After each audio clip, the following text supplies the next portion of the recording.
大家好，我是小杨，今天给您带来的是炸豆泡的做法。豆泡很多人都炸过，但并不是每个人都能成功。最常见的问题是豆包不起泡、不蓬松或炸完严重回缩。今天我就将炸豆泡的方法毫无保留地告诉您，希望对您有所帮助。炸豆泡通常都选用北豆腐，这种四方块就是我们常吃的普通北豆腐。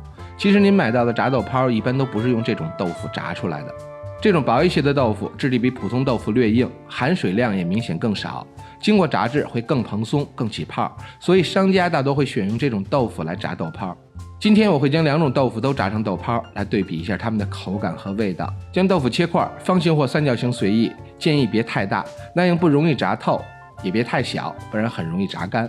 我一般都是切成3-4厘米左右的块，炸成豆泡后体积会大一些，一口一块，吃起来刚刚好。炸豆泡的油温非常关键，它决定了豆泡的成败。需要特别提醒大家注意的是，炸豆泡的前后阶段要使用不同油温，才能炸出理想的效果。第一个关键点来了，入锅的油温一定要控制在90至100度之间，就是我们常说的3成油温。只有低温入锅，豆腐逐渐受热才会充分膨胀。小火将油温一直控制在这个温度，别心急，慢慢炸。这个过程需要几分钟的时间，期间用筷子不时地翻动一下，让豆腐更均匀地受热，慢慢的它就会膨胀起来。当豆腐体积停止膨胀，全部漂浮起来后，第二个关键点来了，把小火转成中火，将油温控制在150度左右，让豆腐进行2次膨胀。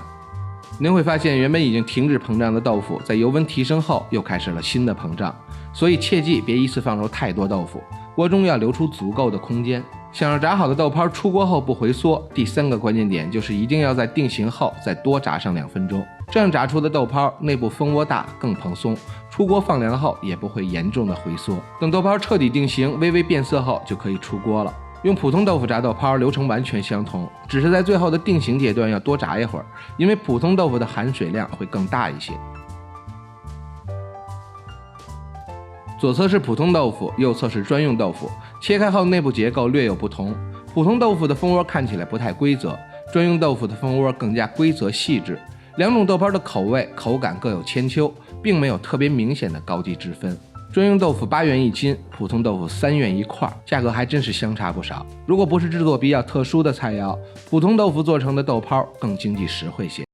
记得小时候父亲常在过年前夕炸上一些豆泡，预备着过年。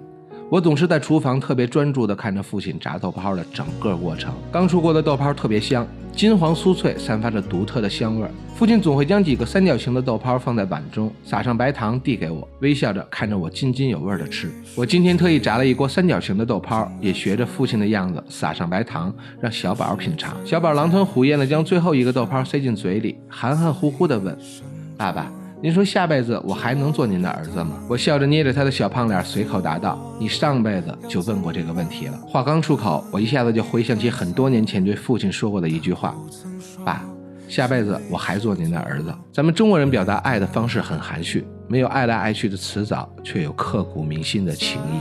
我是小杨，就爱你们好好吃饭的样子。下个视频咱们不见不散。